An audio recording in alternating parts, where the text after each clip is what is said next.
Hello students, कैसे हैं आप सब।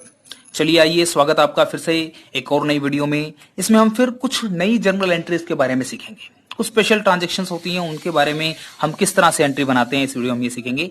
चलिए बिना टाइम वेस्ट किए फटाफट स्टार्ट करते हैं। हमारा फर्स्ट जो ट्रांजैक्शन है वो है आउटस्टैंडिंग एक्सपेंसेस। क्या होते हैं आउटस्टैंडिंग एक्सपेंसेस? वो एक्सपेंसेस जो आपने अभी तक पे नहीं किए हैं, which is related to this year but not paid.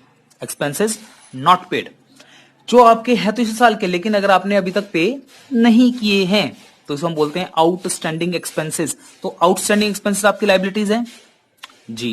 तो देखिएगा एंट्री बनती होती है expenses account debit to outstanding expenses. मैंने यहाँ एंट्री वैसे नहीं लिखी है, एग्जांपल के साथ लिखी है। तो जनरली अगर आपसे एंट्री पूछी जाए तो एंट्री बनती है एक्सपेंसेस टू आउटस्टैंडिंग एक्सपेंसेस। ठीक है, तो मैंने एग्जांपल लिखा है salary due to a clerk ₹50,000। हमने एक क्लर्क को सैलरी पे करनी बाकी है, ड्यू है कितनी, 50,000 की। तो एक्सपेंसेस टू आउटस्टैंडिंग एक्सपेंसेस, यहां कौन से एक्सपेंस की बात कर रहा हूं मैं, सैलरी की। तो एंट्री बनेगी salary account debit to outstanding salary account 50,000। Okay, next आपके पास है जी prepaid expenses. Expenses paid in advance, next year का एक्सपेंसेस आपने इसी साल पे कर दिया, एडवांस में पे कर दिया। तो देखिए किस तरह से एंट्री बनाएंगे। कहता है out of the rent paid, यहां मैंने एक एक्सपेंस का नाम ले लिया है रेंट। आपके सामने कोई भी एक्सपेंस हो सकता है, तो आपने वही नाम लिखना है। जैसे रेंट की बजाय सैलरी हो तो सैलरी लिखेंगे। तो यहां मैं रेंट के साथ बात कर रहा हूं। इंश्योरेंस हो तो इंश्योरेंस लिख देंगे। Out of the rent paid ₹50,000, ₹10,000 is related to the next year. हमने टोटल कितना रेंट पे किया, 50,000। उसमें से नेक्स्ट ईयर से रिलेटेड कितना है, 10,000। तो पहले रेंट पेड की एंट्री बनेगी 50,000 की, rent account debit to cash, जो आप पहले भी बनाते हैं entry, rent account debit to cash 50,000। लेकिन इस 50,000 में से 10,000 नेक्स्ट ईयर का यानी प्रीपेड है, तो आप नेक्स्ट एंट्री बनाएंगे prepaid rent account debit to rent account 10,000। ठीक है जी, ओके। अगर मान लीजिए यही ट्रांजेक्शन हमें इस तरह से दिया होता कि out of the rent paid, ये 50,000 हमें यहां ना दिया होता, out of the rent paid ₹10,000 is related to the next year, बस ये ट्रांजेक्शन होती है, 50,000 ना होता बीच में। Out of the rent paid ₹10,000 is related to the next year. तो ये फर्स्ट वाली ट्रांजेक्शन नहीं बनानी पड़ती हमें एंट्री, सिर्फ हम ये वाली एंट्री बनाते, prepaid rent to rent. Okay, ठीक है जी। आइएगा नेक्स्ट पे, डेप्रिसिएशन। डेप्रिसिएशन एसेट्स की वैल्यू, फिक्स एसेट्स की वैल्यू अगर कम हो रही है तो आप उसको बोलते हैं डेप्रिसिएशन।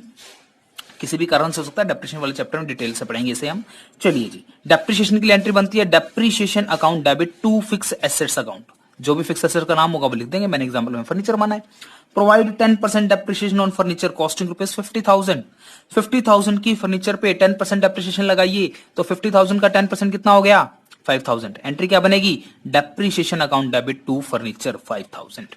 ठीक है, नरेशन लिख लेंगे ना, हर किसी में नरेशन जरूर लिखनी है आपने साथ में। ओके, चले नेक्स्ट पे, फोर्थ इंटरेस्ट ऑन कैपिटल।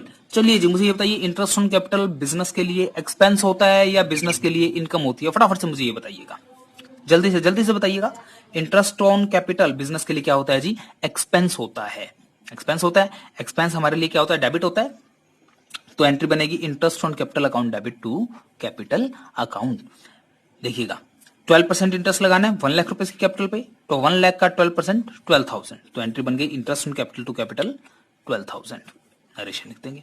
चलें आगे जी, interest on drawing. Interest on drawing firm के लिए इनकम होती है, इनकम क्रेडिट होगी, तो इसके लिए एंट्री बनाई जाएगी drawing account debit to interest on drawing. कितने इंटरेस्ट चार्ज करना है ड्रॉइंग पे, 8,000 का, तो drawing to interest on drawing 8,000 rupees.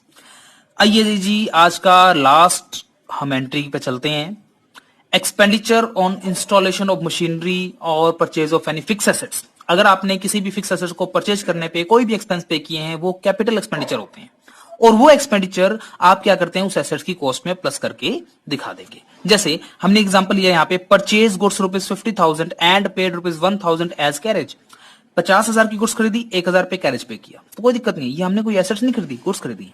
तो परचेज अकाउंट डेबिट 50,000, कैरेज पे किया है तो carriage inward account debit 1,000 to cash 51,000। ये तो नॉर्मल एंट्री हो गई जो आप बनाते आए हैं। अगर मैंने यहाँ पे फिक्स एसेट्स परचेज की होती, जैसे यहाँ देखिएगा purchase of land, land purchase की कितने की, 3 लाख रुपीज की, और उसके ऊपर 25,000 किस चीज की एक्सपेंसेस पे किए, रजिस्ट्रेशन के खर्चे पे किए। तो अब लैंड देखिए आप क्या कहते हैं, मान लो मैंने कोई जमीन खरीदी है 3 लाख रुपए की, उस पर 25,000 पे रजिस्ट्री कराने का खर्चा लग गया, तो मैं क्या कहूंगा, मुझे जमीन कितने की पड़ गई जी, 3,25,000 रुपए की।